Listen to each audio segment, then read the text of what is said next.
Okay, guys, that we're gonna talk about Joseph today, but I want you to remember last 9 weeks. Except the guest speaker, we have studied two characters. Who are they?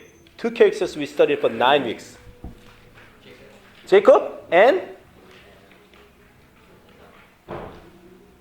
9 weeks we studied, and then no, Abraham and Jacob. Okay, so the Abraham Genesis chapter 12 to 25. For 5 weeks, we studied which each week is theme: Haran, Egypt, belief, name, Isaac. That's 5 weeks I delivered the message, and 4 weeks we talk about Jacob. About each theme is birthright, Bethel, Zappok, and blessing. So these 9 weeks we have studied last 9 weeks, and if you have a handout, these are all the Bible verses of 9 weeks.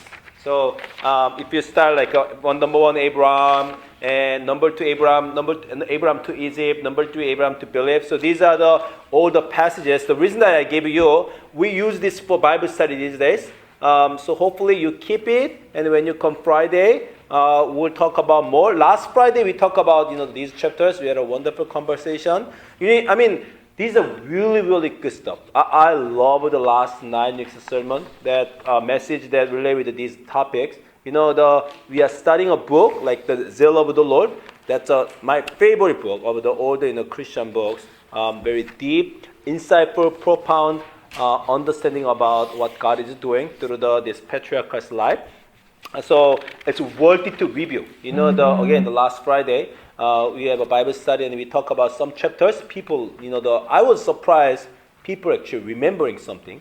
And among these 9 chapters, when I asked them, hey, what do you remember? Actually, people perfectly pick up the chapter which is connected to their life. Evelyn brought up the Haran is the chapter that she remember. Thomas brought up the Isaac is the chapter that he remember. Each person, when they brought up, as a pastor, I know your life journey. So it just matched them. It was perfectly matching that. Oh, because of her life journey, his faithful journey is this, and then this direction, and then they are somewhere there. So these messages really work for them. So I really hope that you pick up some of these chapters because this is their faithful journey, and I hope you find where I am. Am I in Japheth? Am I in Haran? Or am I in the moment, the Bethel? So these are, the really good, the moment that you can check up to where you are. Okay? So again, the 9 chapters. Maybe next week we'll review more. Can you remember all those 9 chapters that what's going on in these persons' life? And now we're gonna talk about the third person, Joseph. Okay? So Abraham and Jacob and Joseph. About Jacob, you guys, remember that we talked about, it's weird that God loved Jacob, right? That Jacob was not an honest person. He was not a good, righteous person. He was deceiving other people. He grabbed others here, so he tried to take advantage of others, and he was so greedy for what he wanted. You remember that? So Jacob was not like a really great person, but mystery thing is God loved him, and then God wanted to bless him. The reason that Jacob was struggling with God so much, because of what God's plan was not just to give him what he wanted. God wanted to change Jacob as a person who deserved to receive God's blessing. Are you with me? Arthur, did you hear me? No, I So this is the important part. Why did Jacob wrestle with God so much? Why God loved him so much? You think that if I love a scholar, I would give everything he wanted, right? If I love the author, it's just I see how much pastor love the author, because whatever author has, boba tea or like basketball or lipsticks, I just keep giving for the Christmas gift. Then you people think, pastor doesn't love it. But strangely, God did not give Jacob what Jacob wanted, even though Scripture was very clear that God loved Jacob. What was the reason again, Arthur? That's a good common answer. But the language I use, God wanted to make Jacob as the one who deserved to receive God's blessing. So it's not just giving something to him, but changing Jacob was the purpose of God. So God had to struggle with Jacob through his life. Okay? So that's Jacob. Today we're going to talk about Joseph. You know that Joseph, he was not like a Jacob. What do you know about Joseph? Is he a good person or bad person? Simply. Lupe. Good person. Why do you think he's good? There's nothing bad we remember about him, right? Actually, Jose, he was the son of Jacob, right? So San Jose is actually Joseph. Yeah. Did you know that, Chloe? San Jose is a Saint Joseph. So we live in Joseph City. Okay. Do you know what LA, Los Angeles, which saint it represent? Not Saint San Francisco, not Saint the Santa Cruz, but what was Los Angeles? The Ark of Angel. That's Mary's city. So Mother Mary was called the Ark of Angel. So Los Angeles is the city of the Mother Mary, and San Jose is the city of Joseph. So we are actually connected to each other. You never knew that? Okay. But anyway, this is Saint Joseph city. But honestly, that Joseph is not this Joseph. That's Jesus' father Joseph. Okay, there are the two important Joseph in the Bible. The Old Testament, Jacob's son Joseph, and New Testament, Jesus' father Joseph. Now we talk about Old Testament, Jacob's son Joseph. And you know his story, right? When he was young, he was 11th son among the 12 sons. Wait, Chloe, again. Who was Jacob's and who was Joseph's mother? You should know that. Who was Joseph's mother? Rachel. Did you know it or just you guessed because I asked you? You guessed. Yeah, that's right. Jacob's second wife, Rachel, her son. Rachel had only two sons. Who are they? Joseph and Benjamin. Okay, so is Ben coming today?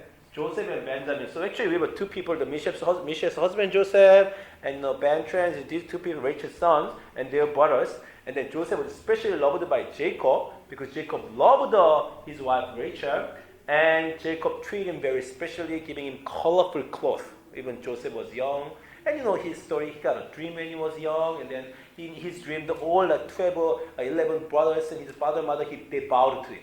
And then because of his father Joseph showed a special favoritism to Joseph, and Jacob treated him well, and then he even had that kind of dream. All his brothers hated him, all the brothers, right? So what happened? He sold him, a slave, to Egypt. So he was sold as a slave in Egypt. What happened in Egypt? Arthur, what happened in Egypt? Forgot. So he became the steward. He among the slaves. He's a owner. The general. The Potiphar that loved him and then gave all the show of favoritism. But what was the problem? Joseph was handsome. Oh, handsome guy in trouble. Sorry, Sky, not. But it's true. Well, it's a joke.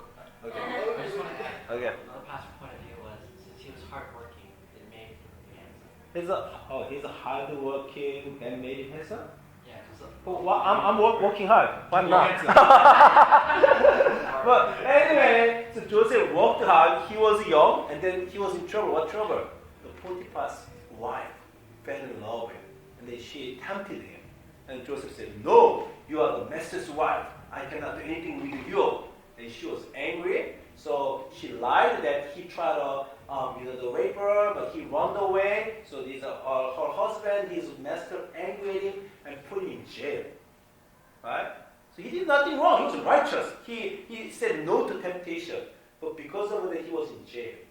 And then in jail for 70 years. He was in jail, and then after the 70 years, what happened? He was picked up as a prime minister of Egypt. The reason I happened, that you don't know anything about Joseph. Why do you say, I never heard about that. Seriously?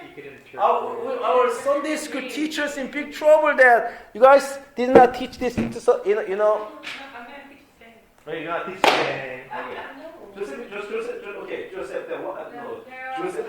Josephine name come from Joseph. The female name of Joseph is Josephine. Did you know that? Josephine. Okay, so Josephine, what happened? How he could be better the dream? So he could interpret it. So good. So that was a Jacob's life, right? That Good job. Yeah, okay. That's Joseph's life. Keep it. Joseph's life. But you know the Joseph again. He was a righteous person, but he was in trouble a lot. So if Jacob represent a model of a person who suffer and struggle a lot in their life because of that person's fault or behavior. If that is a Jacob, Joseph represent a person, a mother that who suffered or not, though he didn't do anything for that suffering. So are you more like Jacob? Are you more like Joseph? You think you go through so many trouble because of what you have done, because of who you are, or you think you go through a lot of trouble, though you are righteous, you don't deserve any kinds of trouble, but you're going through trouble. If you like a Jacob, raise your hand. I'm the only one.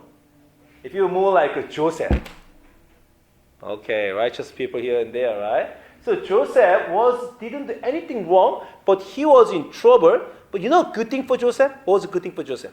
What was a good thing for his life? God was with him. Right? Amen? So let's see the Bible passage. When he was sold to Egyptians, Genesis chapter 39:2, it says like this.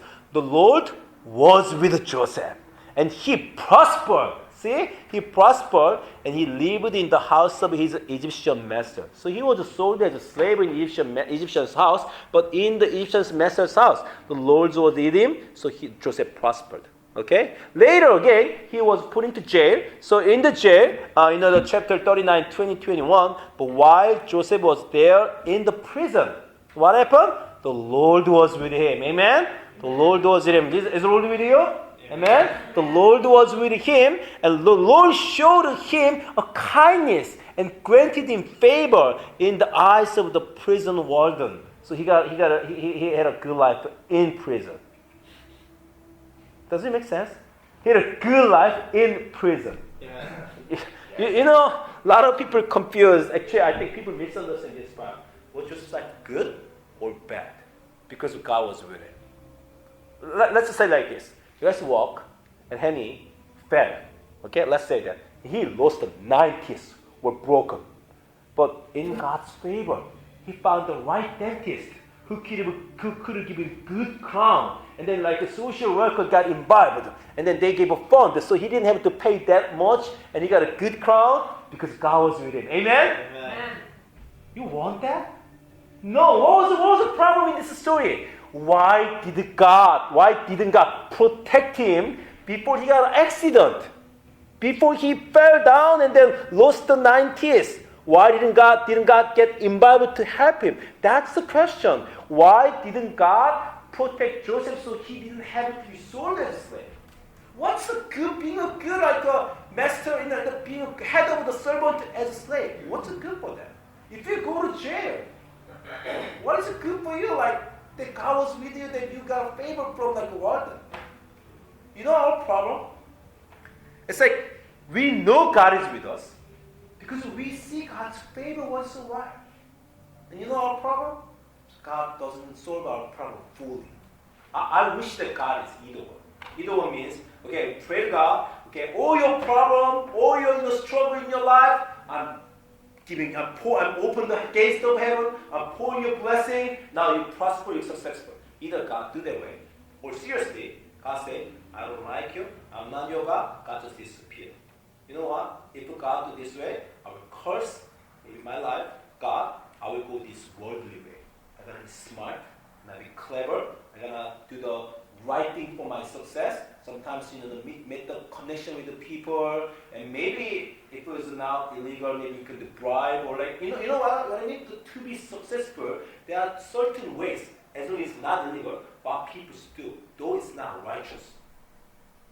You don't have to give offering. You have more saving for your future, right? If you don't fear any God. Problem is, we fear God, so we cannot live unrighteously. If there's something wrong in God's perspective, we cannot do that, even if it's a good way to be successful in the world. We try to follow God because we feel God's presence and we feel God's favor in our life. But at the same time, God doesn't give a solution. God helps us just the minimum. When we were in trouble, He just let us breathe. He just He solved the problem. Like again, when you get a car accident, my leg is broken, but God helped me to I'm not dying. Why didn't God just protect me from car accident from the first place? That's our problem. That's Joseph. That people think he was good because God was with him. He's prosperous. What's the good being prosperous as a slave? What's the good thing being prosperous in jail? Right? In prison. You know the Psalm chapter 105, actually it gives a good interpretation about Joseph's life. Psalm chapter 105, verses 17 and 22. It says like this, God sent a man before them, Joseph, sold as a slave. They bruised his feet with shackles. His neck was put in irons. Is it just verse 18 especially describing his condition when he was jailed?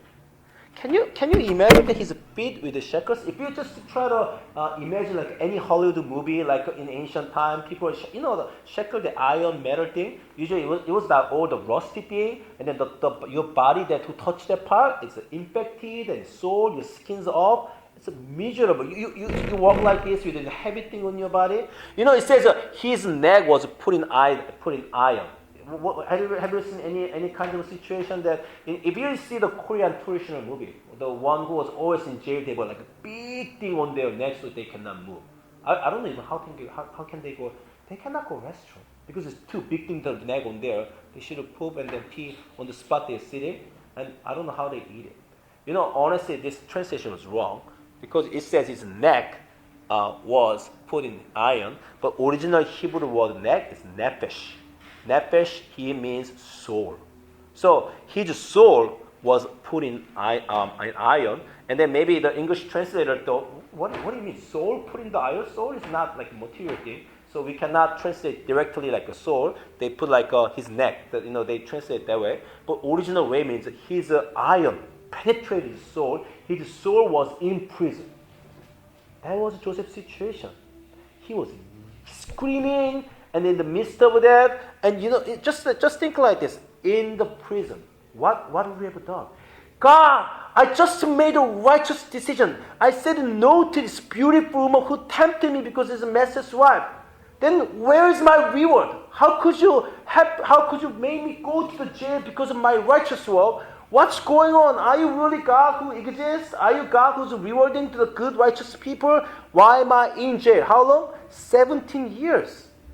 Who go to jail for 17 years? Maybe the killer, right? I mean, even a lot of bad people, like 5 years jail, 10 years, is terrible. 17 years was in jail, shackled, and sore. So he was screaming every day. That was his life. His life was really not good. And he even didn't know how long should I be in jail, right? How long? He never knew it was 17 years. Maybe the first year he thought the next year. Maybe after 5 years, it's enough. 5 years I've been in jail because of my righteous work. God responded me. No, that became 10 years. At some moment, he lost all the hope. He doubted for God's presence. He doubted for God's, the character who's righteous. So at last, he totally desperate, lost hope. And Bible says, until what he foretold came to pass. Till the word of the Lord proved him true. Till the word of the Lord proved him true man. For 17 years, God trained this righteous person with suffering. And he was in the jail. He was all the suffering for a long time. And even some people think in the midst of suffering, Joseph was so brave and then he was righteous. Look at all the things happen. Joseph was passive. Passive means nothing he decided, but everything somebody made a decision. Look at this. God sent Joseph, and then Joseph was, they bruised his feet, but his foot, he was bruised, and he was in prison. And what happened, like later, even good part, the king sent and released him. The ruler of the people set him free. He made him master of his household, ruler over all he possessed, to instruct his princes as he pleased, and then teach his elders wisdom. Simply, he was sold, and he was sent to prison, and he was released to prison, and he was assigned a job as a prime minister. Everything in his life, nothing he made a decision. He did it. But somebody made a decision, good or bad. Even Egyptian king, he assigned him like a prime minister. He's like, I want to be prime minister. I want to go for election. No, he didn't have any plan for his life. Everything, simply, he out of his mind. What's going on? My life is not according to what I planned. My life is not dependent on my decision. He was drifting here and there. God threw him as a slave. God threw him as the prisoner, and then God threw him in the good place. So he was just he didn't know what's going on, but why he was being drifted. Why he had no idea what's his life. Why he was just suffering and then yawning and then yelling. The word of God proved him true person. He made him somebody else. You know what he did here? He made him the master of his stuff. So that Joseph became a master in Egypt. The prime minister, second highest place in the world. Joseph ruled over all the what Pharaoh possessed. So all the empire, Joseph had a capability to the politically, he all managed them very good. Joseph instructed the princess. Hey, what was Joseph's the nationality? Hebrew. He was a slave. I mean, think about ancient time, the princess. What was the reason they would listen to the instruction of the slave? But he instructed the Egyptian king's princess. And then as he pleased, as Joseph wanted, he instructed. He taught his elders. You know the elders of the Pharaoh? That means religious elders, like a high priest. You know, I'm a pastor, but priest and pastor, one of the common thing, we don't listen to other people. Because we directly connected to God, and we think we're right. And if we get older, actually we are more obstinate. The religious leader who become older, they really, I know what church is, I know what God will is. And those religious leaders, the elders of the country, the priest, Joseph taught them, the young man, 30 years old, and they obeyed his authority. What kinds of person that he became in the future, we have no idea. That the one who ruled over all the country, and that he instructed the princess as he pleased, and then taught the elders with the wisdom. That Joseph became amazing later, right? And only later, while all this happened, Joseph realized some moment that it was God who did all these things. When did he find it out? When did he find it out that it was God who did all these things? Saint Benjamin, a little before that, when his brothers came to him. So, what was the beginning of Joseph's life? Dream, right? Joseph dreamed it. So let's go back to Genesis chapter 37. Joseph had a dream. This is the first story about Joseph. And then what was it happen?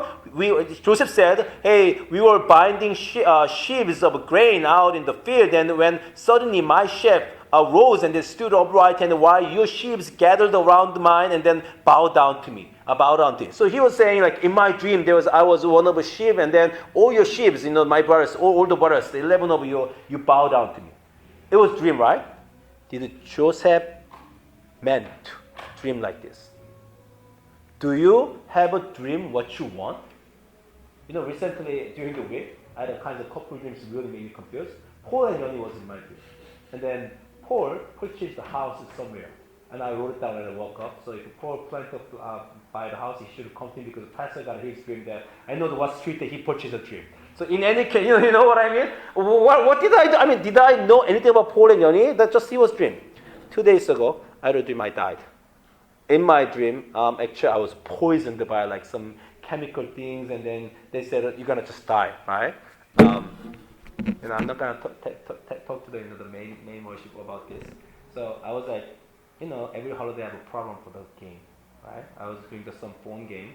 And then, what do you do the phone game? How do you do that? You do it with the finger, right? The press is doing like this. In my dream, I touched the something, and then it was infected my finger, and they said that you're gonna die. What's the interpretation? If I keep doing the game, I'm gonna die. Anyway, but again, did I intend? Did I want to have a dream? No, dream is dream. You cannot control dream. If you can control dream, you don't have to go to watch theater to watch the movie, because all the Frozen 2, Frozen 3, you can just make your imagination you want to dream it, right? Joseph didn't want to have a dream. He didn't plan to have a dream. Who gave this dream to him? God gave this dream to him. And later, after 17 years and many, many sufferings, chapter 42, when Joseph's brother, you know the story, right? He became prime minister, 7 years of famine, and whole world there was no food. So Joseph's brother came to get the food in the Egyptian empire, but they didn't know Joseph was prime minister. So when Joseph's brother arrived, they bowed down to him with their faces to the ground. Then Joseph remembered, there was a dream that I had. And that's the moment that he realized, God gave a dream when I was 13. And then God sent me all these places and all these experiences and all these sufferings, and God fulfilled that dream. It's not what I did. From very beginning, what God planned, God fulfilled it. He allowed us to realize it. You know, among the stories that we shared the last 9 weeks, my favorite is Zappok. You know why I like Zappok? Because that's the place Jacob wrestled with God. You remember that? And then what was the main thing? The theme, the message was, don't wrestle with this world. Wrestle with God. God come to you saying, wrestle with me. I'm not like a supporting character. When you wrestle with somebody or something, you just tell me, God, please help me to figure this out. I'm not that kind of a character. I am the main character who wrestles with you. What does that mean? You know, we have again, my boss, she gives so much trouble. My parents, or my children, my brothers and sisters, or my circumstance, I lost a job, or I lost somebody, or everybody hate me, or my school. You guys have trouble, and usually we pray, God, please do something for situation, right? No, God says, no, I am the one you need to wrestle with. So when we wrestle with God, God, why did you put me to here? What do you want me to do? What do you want me to be? What shall I do? And God answers. That's a reason. That's a way we struggle with God. What should I do? What do you want me to do? So it's like we're asking all these things that you set up, and you are here, and you're not helping me. So what do you want me to do? Right? That's the Joseph's life. What do you want me to do? Why did I have to be in the jail? Why did I have to be enslaved? God, what do you want me to do? That he had to struggle with God. And all these years, during his struggle, the word of God proved him true man. And he became this amazing person. You know the amazing thing about Joseph? Not that he became a prime minister, but he forgave his brothers. Because he understood it was not the brothers who sold him, it was God who orchestrated everything. So it was God. He didn't able to complain his brothers. If you keep focusing this word, you always complain somebody or some situation. You curse it. Why that strange dude in my life, and then he give all this trouble to me? Why that person a part of my life? Why my situation? Why I was born like this? Why my character like? Why did I look like this? And your anger, and your hatred, right? But you know what Joseph ended up? So Joseph, and later his brothers, he tells his 11 brothers, 10 brothers who sold him as a slave, do not be distressed, my brothers. Do not be angry with yourself for selling me. You sold me as a slave, brother. But do not be stressed, do not be angry, because it was to save lives that God sent me ahead of you. It was God, not you. To save lives. No, in fact, thousands of people for 7 years famine. So many people because of famine that died, but because of Joseph's work, they all saved. You know, chapter 45a. So then, it was not you who sent me here, but God. Chapter 50:20. You intended to harm me. I'm not saying you were good. Yeah, you were bad. You intended to harm me, but God intended it for good to accomplish what is now being done, the saving for many lives. It was God who put me in prison. It was God who put me in the slave. So I'm not going to complain to Potiphar. I'm not complaining his wife. I'm not complaining my brother. I have struggled with God. Yeah, I was not happy at the time, but at the end of it, I see what God is doing. It was God for purpose to save the life. At last, he realized it. If you focus on, again, this word, always anger. If you're successful, you become arrogant. Oh, I did this thing. And then, you make other people jealous of you. Right? And you look down on others. And if you fail, you feel miserable. You are jealous to other people who are successful, who don't deserve their success, and you live with anger. Right? But if you focus on God for what's going on in my life, how God is making me, forming, and then the molding me to be a true character, then you need to struggle with it. Let me tell you one amazing thing here. All the Hollywood movies, Cinderella, okay, or if all the Hollywood movie at the end of how the story end, the Lion King, how did it end, Thomas? How did the Lion King end? What was the bad lion, the Uncle Lion? What's his name? Huh? Scar. How did he end? He fell from the cliff. Did Simba want to kill him? No, all the Hollywood movies, there's a pattern. The evil person was always end up at the cliff, right? And then the good person hold his hand. And good person, even after all the hatred, try to save him. But he actually, I don't need your hand. I'm just ready to die. And then they die, right? No. I mean, whether good people try to save or not, most of the Hollywood movies, the good people at last relieved, or not saved. What's the destiny of bad evil people? They died, right? Who was the evil people in Joseph's story? Brothers. And who was the other evil people? Potiphar, his wife. What was their ending? Cinderella's sisters, badly, the going wrong, or Ursula, or Scar, or whatever evil character, they go to end badly. In the Bible, what happened? Joseph, he a good person, and because of his ministry, evil people, his brother, also be saved. That's God's work. That's how different. If you try to solve your own problem, maybe you can solve it. Some people are successful in the work, but it creates death. It creates revenge. It creates the sorrow, and then the miserable condition of the evil chain of revenge, and then killing and again and again. If God got involved, He ended with life. Think about Jesus. Who killed Jesus? People, Roman soldiers. What happened to Roman soldiers who crucified Jesus? Did they die? Was revenged by the disciples? We didn't hear anything about it. Maybe when Peter gave a sermon to the Pentecost, all of you, Roman soldiers or Jews, or all of you killed Jesus. But what? Repent and then receive the baptism of Jesus Christ, you will receive the salvation. Those who killed Jesus, they received the salvation. We killed the worst thing human could do, the God came down in this world to save the human, and we killed that God.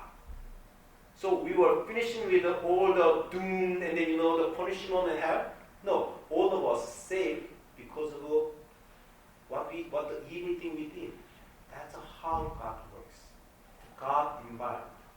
God create life, resurrection from death, from our failure, from our hatred, from all the things we messed up or people around us messed up. If God get involved, God changed them all to life. That's what Bible says. Invite God in your life. See what He's doing. If you don't see Him, your life is just anger and the hatred or arrogance or like just the ambitious successful who can harm all other people. It's an evil chain of human history going down and down. But if God get involved, if God is a part of your life, if you struggle with God, whoever did what and whatever happened, God bring them to life. That's what Joseph's story, that everybody was saved. Everybody, both of good and bad, because God was working through it. When God is in our life, you and your household will be saved. Your enemies will be forgiven. And you will be blessed. And your world will be changed. The only problem is we don't see it right now, but that's all the stories in the Bible testify if God get involved. That's how it ends. And Jesus Christ, the life of Jesus Christ, the most representative image that how God works. When we killed Him, but through our murder, God brought the salvation to this world. Amen? Amen. Let's have Him. And then I know the suffering, we're just screaming. We cannot understand. I'm screaming. But what faith do you have in the midst of your suffering and screaming? God is still working. Deal with God. God, I don't see your work. Then wrestle with Him until you find me. Until you see what's going on. wrestle with me. And I am your master. Let's pray.